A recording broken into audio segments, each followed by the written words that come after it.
Watu zaidi ya 10 wamekamatwa katika msako dhidi ya pombe haramu eneo la jijini Nairobi.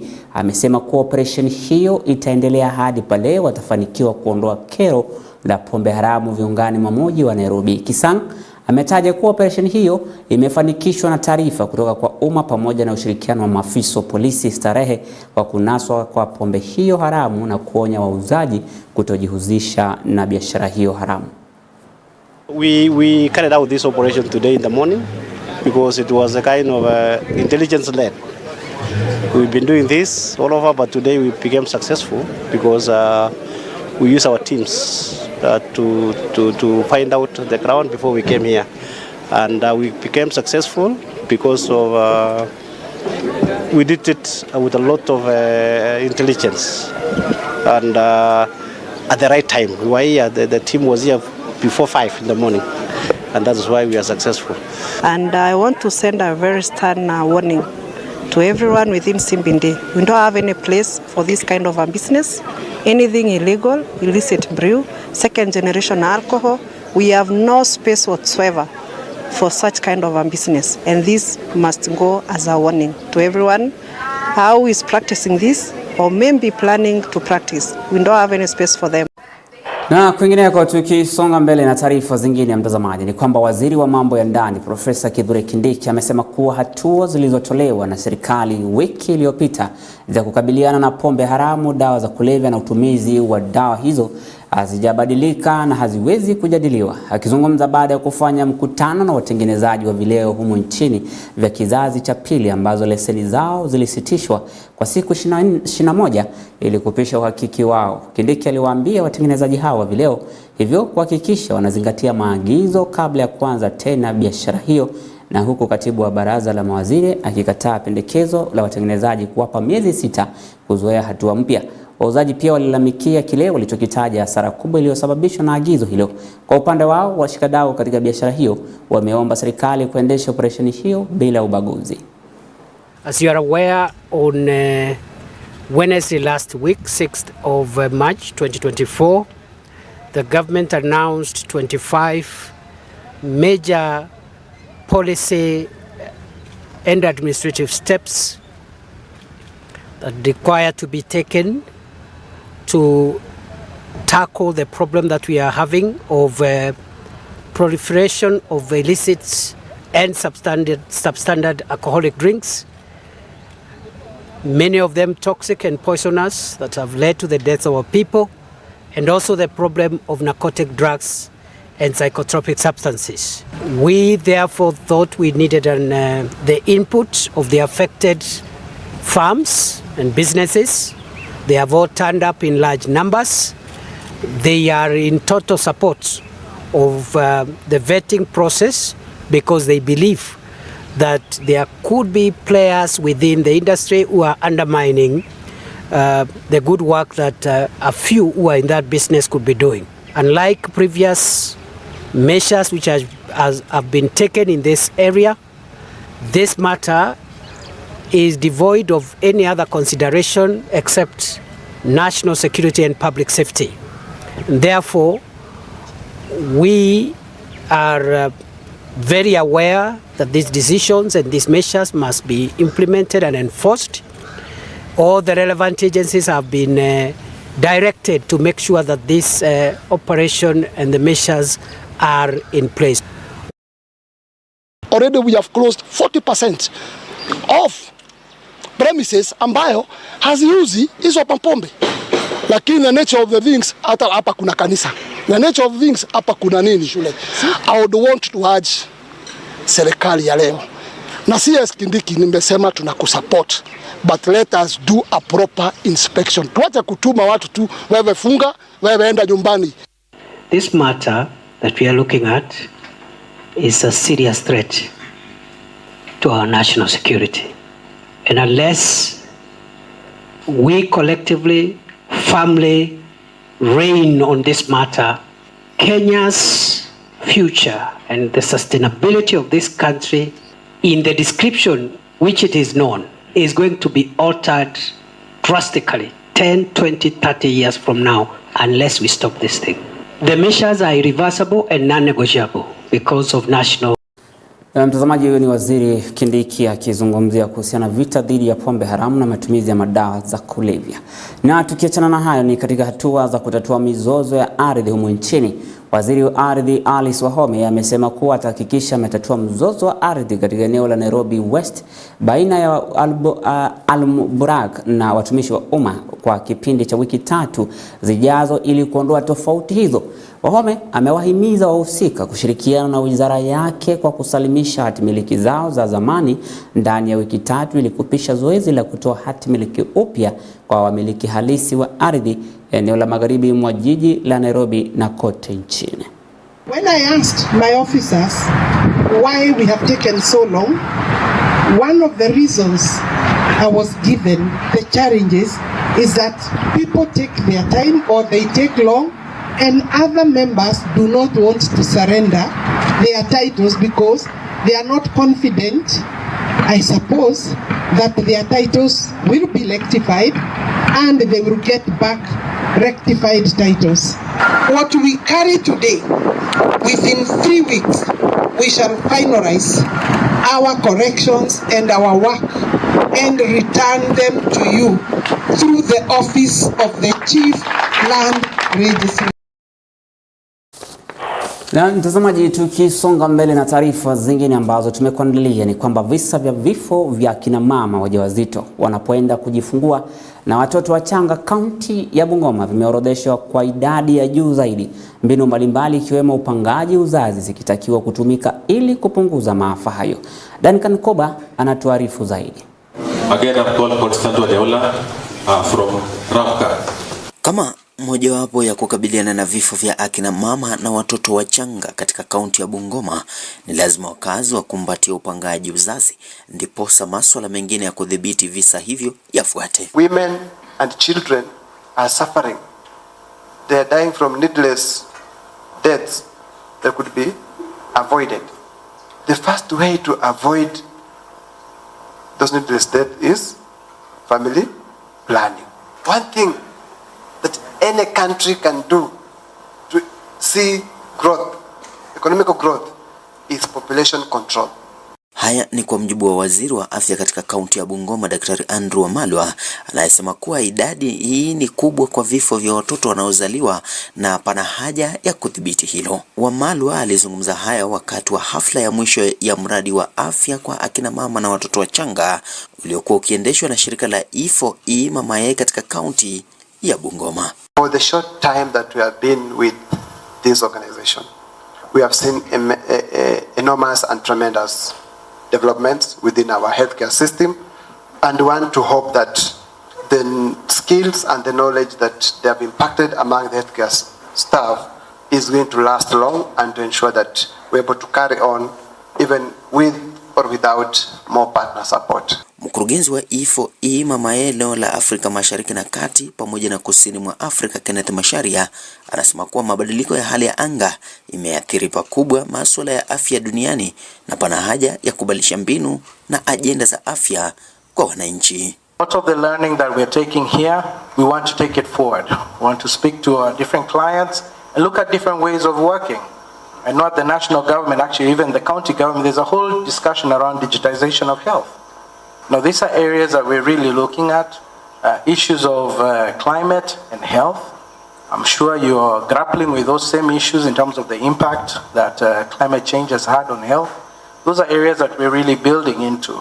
And so we'll always have Bungoma in our hearts, in our minds, as we go to programming for new work. Duncan Koba, majira ya EBN, kaunti ya Bungoma. Shukran Dan Koba kwa ripoti hilo ambalo umetuandalia kuhusiana na kina mama na watoto. Tunatumai kwamba sekta ya afya itaimarisha swala hilo. Na tukisonga mbele, maafisa wa polisi kutoka Kikuyu wamefanikiwa kumpiga risasi na kumuua mshukiwa mmoja, huku wengine 5 wakifanikiwa kutoroka na majeraha ya risasi usiku wa kuamkia leo katika kijiji cha Regeni, eneo bunge la Kikuyu, kaunti ya Kiambu, kutokana na mauaji. Kulingana na mpangaji wa waadhiriwa pamoja na mhifadhi wa ploti ambako uhalifu huu ulitendeka, Wanaelezea walivyovamiwa, wahalifu hao wakiingia nyumbani kwake kumlazimisha kuwapatia mali yake, ila kwa bahati nasibu maafisa usalama waliwasili na kukabiliana nao na wahalifu hao, wakiweza kumua mshukiwa mmoja huku wengine wakitorokea kwa kuvunja paa la nyumba hiyo na kuweza kutoroka. Kamanda wa polisi Kikuyu Ronald Kirui amedhibitisha kisa hicho, akisema waliweza kupata bunduki moja na pikipiki mbili ambazo wahalifu walikuwa wametumia kuangaisha wakazi hao nazo, huku akitoa tahadhari kwa walioweza kutoroka na majeraha, na pia akiwaomba wakazi kutoa habari zozote zitakazosaidia katika upelelezi. And when they reached this place, those robbers fired on them, and an exchange of fire ensued. That led to one of the robbers fatally being injured. There were 6 in number, armed, and they had started dropping the victim, who is a family. At that moment, they had already taken their phones. They had already started transferring money from the bank to the M-Pesa, but they were not successful. Walinishikia hapo kwa gate, wakanileta wakaniingiza kwa nyumba ya tenant, tukiwa na tenant na familia yake. Hapo ndo akashika, wakaanza kutupiga, akasema tutoe pesa kwa account watumie, tukaa hizo, wakatubibia masimu. So vile mapolisi walikuja kwanza mashambulizi, sijui vile tenant alitoka kwa nyumba na watu wake, nikabaki kwa nyumba kwa choo na mtoto nimejifungia.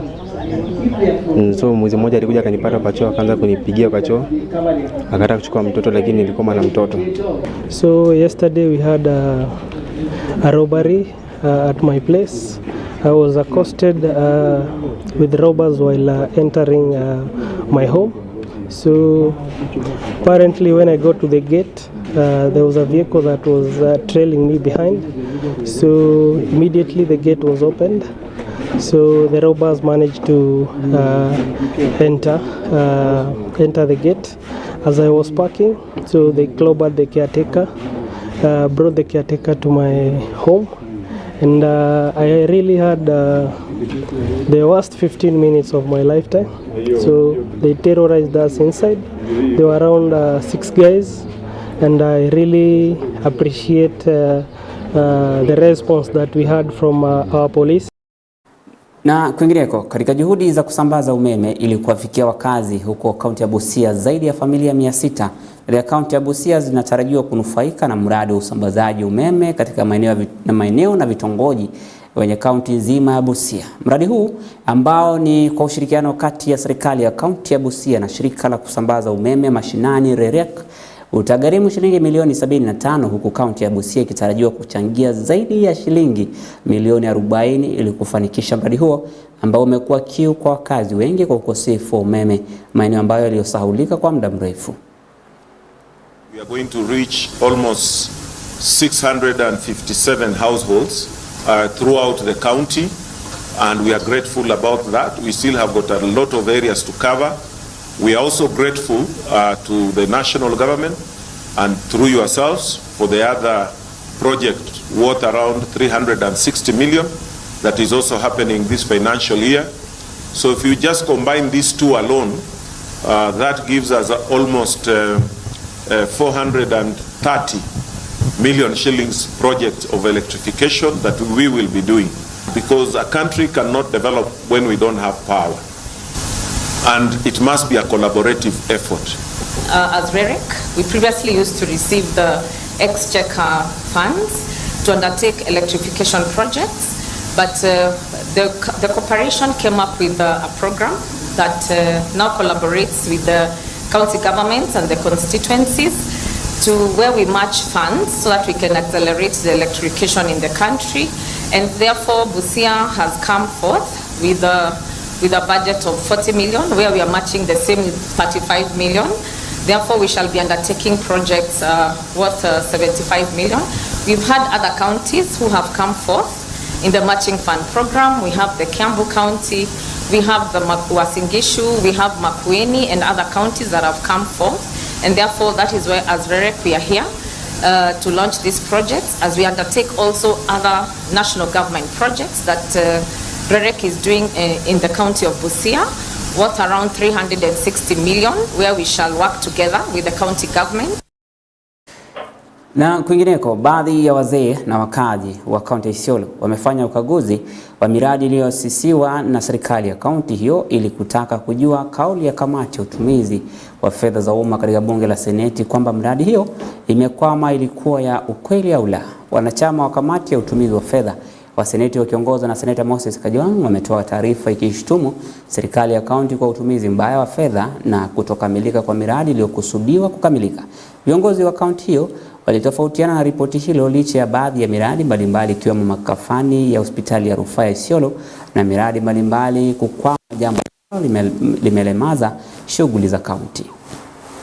Sisi tumefaa biatu kama jamii ambayo tunaishi Isiolo, jamii ya Wameru, Borana, Turkana, tumesunguka mchana ya leo mahali iko na mradi ambaye inahusika na community. Tumeona yote, tumeona na macho yetu. Wakati kama ufile tunasema kwa upupi, hatutaki siasa waanze mapema.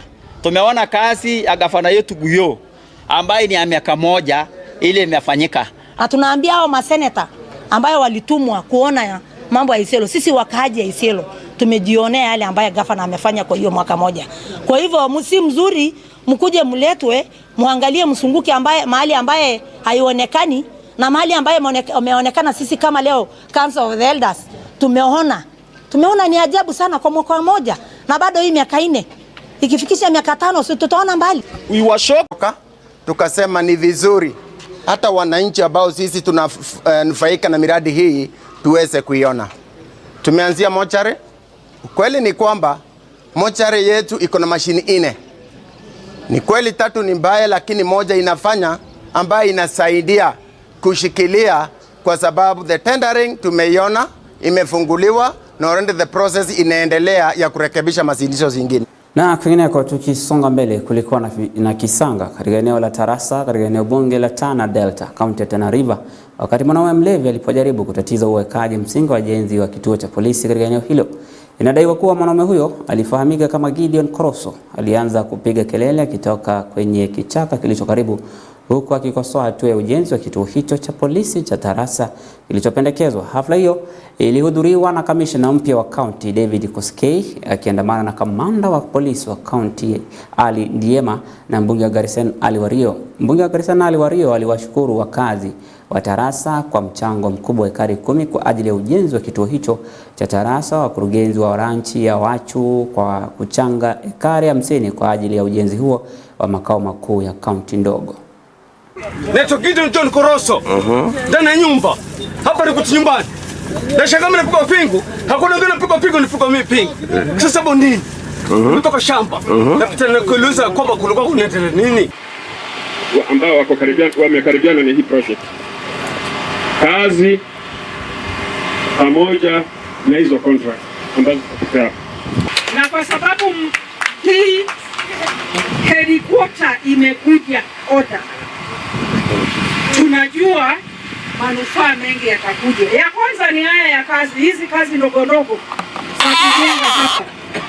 Vijana watapata vibarua, waanze kujenga.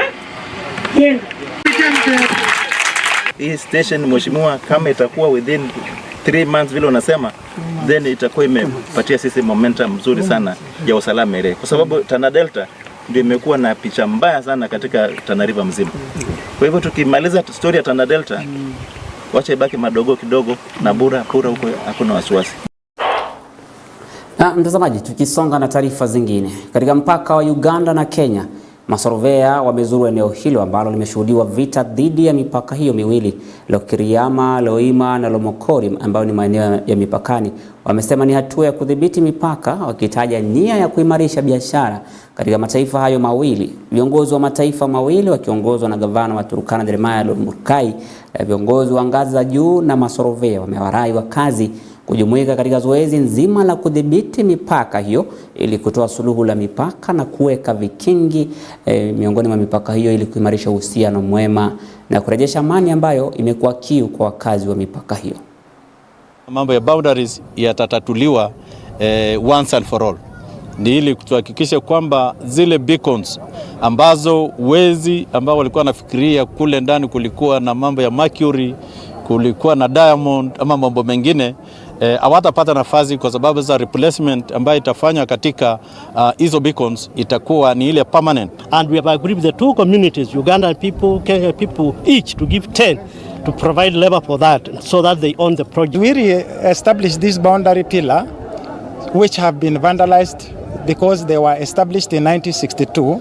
We will be using the old documents, that is the 1926 order in council and also the survey report that was done in 1962. So that boundary is not the hand of people to move. It is just for purposes of providing services. If there are Ugandans that are on this side and the boundary are good them from here, it's okay. Tukiri upya mipaka ya Kenya na Uganda, tunaweka mahali ambapo ilikuwa imechamuliwa, mahali ambapo ilipomolewa tunarudisha pale.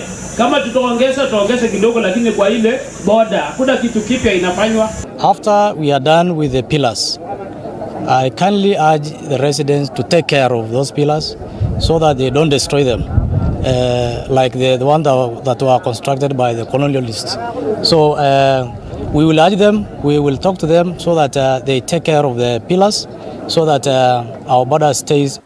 Na tukiachana na hayo, familia zaidi ya 40,000 kote nchini watanufaika kwa msaada wa chakula wakati huu wa mfungo wa Ramadhani.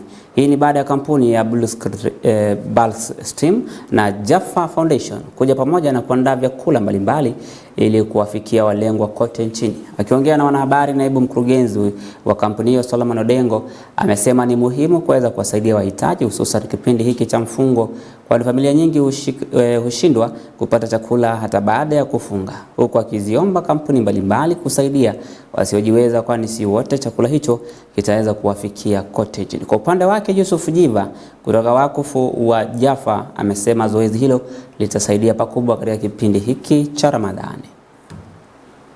Shall be distributing food donations to up to 40,000 people countrywide.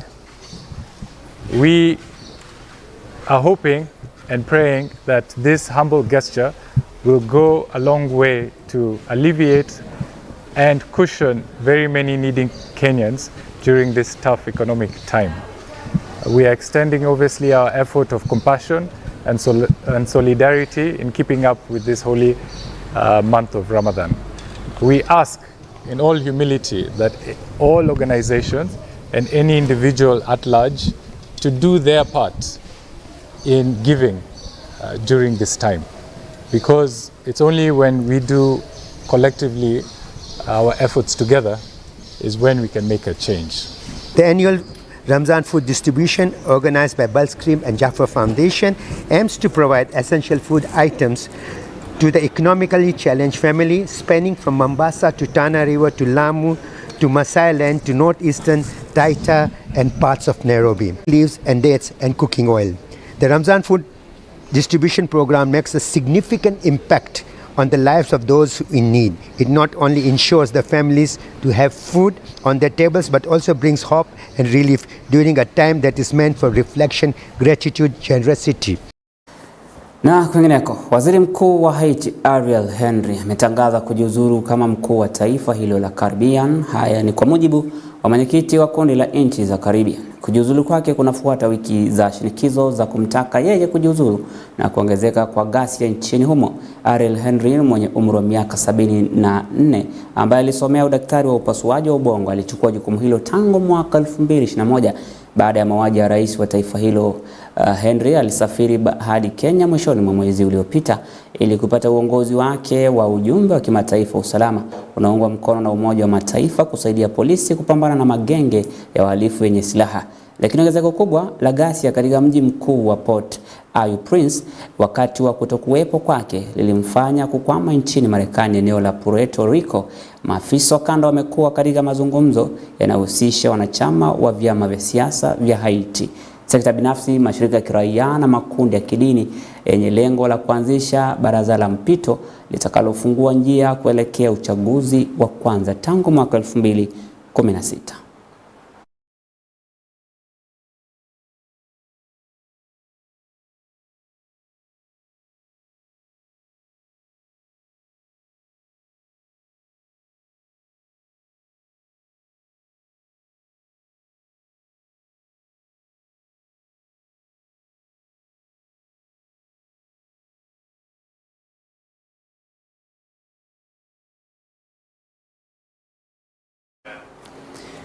Hivyo ndivyo hali ilivyo, mtazamaji, katika taifa la Haiti, ambapo sasa kufikia sasa waziri huyo Henry amejiuzulu kirasmi, na ni wakati ambapo wengi wanajiuliza kwamba licha kujiuzulu kwake kuna mikataba ambayo alikuwa ametia saini humu nchini Kenya na waziri wa mambo ya ndani Kithure Kindiki pamoja na Rais William Ruto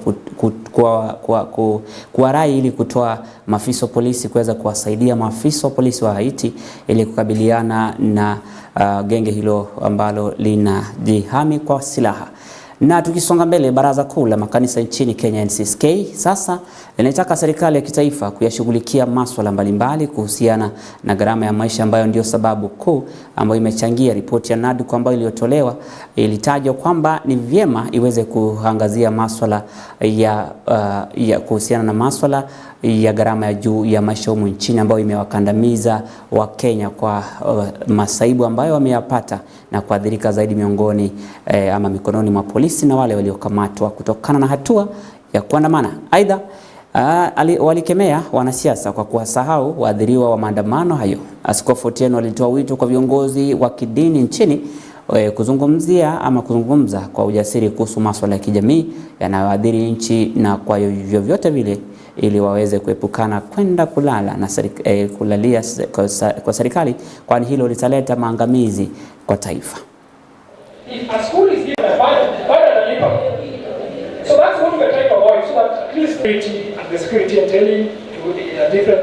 The report conspicuously did not address the enormous perceived powers of the office of the president. We have seen President going around telling people how he will give them money and saying how others will not get money if they are not close to him. But we know that money allocation is done in Parliament, and therefore we should not continue to be cheated that somebody is sitting somewhere and deciding that we are getting money or we are not getting. Whether we are in opposition or we are in the government, we are government. Kenya's actually, the constitution does not recognize the opposition. Therefore, we are all in government, and as they sit in the National Assembly to give the money, they give to all of us. And therefore, I want to ask our citizens, don't be timid, don't be scared, don't be afraid. No one is going to deny us our money. We are also taxpayers, and we demand that we will get what belongs to us. The report did not capture the plight of the police brutality survivors, those who are tortured, those who are hurt by the wars that were there during the maandamano were not really, their plight was not addressed. And we just want to pray that the leaders that we love and we sometimes go out and support, please remember these people.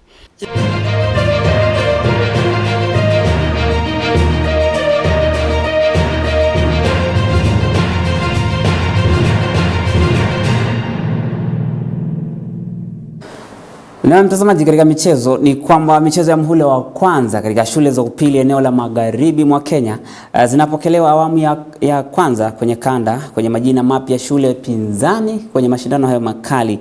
Chipuka nayo pia ikiwania ubabe wa shule ya pinzani imechipuka nayo pia ikiwania ubabe wa mashindano hayo.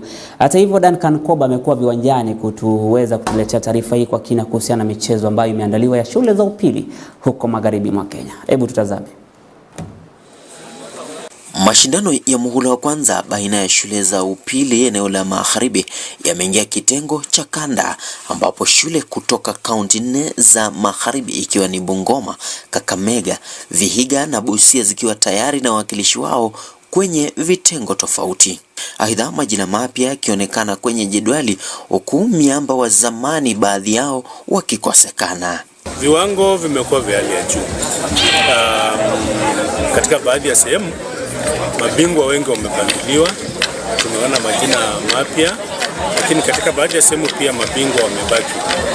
Kuna majina mapya yanakuja kama Matunda SA ambayo labda watu hawajazoea sana. Kwa hivyo kutakuwa na mchanganyiko wa mabingwa waliobobea na mabingwa wapya ambao wanaingia. Katika kaunti ya Kakamega, mashindano haya yaliandaliwa eneo bunge la Lugari kaskazini mwa kaunti hiyo, huku changamoto zikidhihirika wazi, baadhi ya mechi zikianza kuchelewa. Mwenyekiti wa mashindano haya eneo Makoha maarufu Papa akiitaka serikali kuu kuwapa nafasi walimu wakuu kuendesha mashindano hayo ilivyokuwa hapo awali. Tunapenda sana kuomba serikali iangalie upya jinsi ya kuendesha mashindano haya ya shule. Labda ikiwezekana turejelee mtindo uliokuwa wa zamani ambapo fedha zilipewa walimu wakuu wakaweka katika kapu moja na walimu wakuu kaendesha michezo na tukuwa na changamoto kama tunazoziona sasa. Jumla ya michezo 6 tofauti itagaragazwa katika mashindano haya eneo la Magharibi, ikiwemo raga, handiboli, magongo, mpira wa vikapu pamoja na riadha.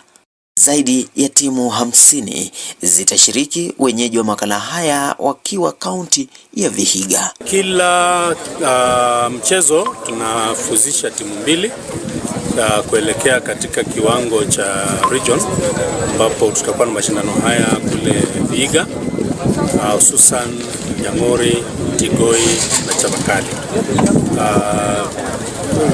Timu ni 2 kwa kila awamu. Mabingwa watetezi kwenye mchezo wa raga, wachezaji 15 kila upande, Koyonzo Friends School Kamsinga kwenye mpira wa vikapu pamoja na Musingu katika mchezo wa handiboli wakiwa tayari kutetea ubingwa wao. Niko hapa na timu yangu ya raga ambayo ni Koyonzo.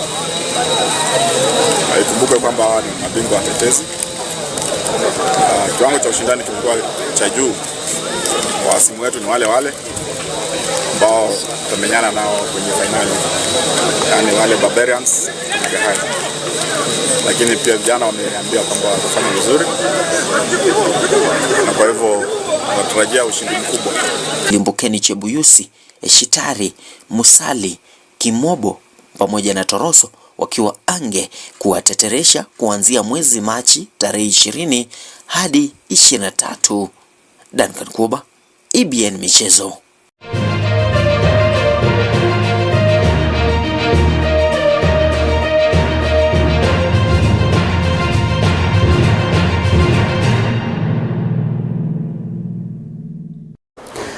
Na shukran Duncan Koba kwa taarifa hizo za michezo ambazo zinatutamatishia habari zetu za sasa. Mwendo wa saa 1, mwendo wa saa 3 tutarejea na mengi zaidi kuhusiana na taarifa ambazo tumekuandalia humo nchini na kimataifa. Naye Chibalonza Consolata. Usiende mbali, jina langu ni Emmanuel Maro na kutakia usiku mwema. Tupatane hapo kesho panapo majaliwa ya Mwenyezi Mungu.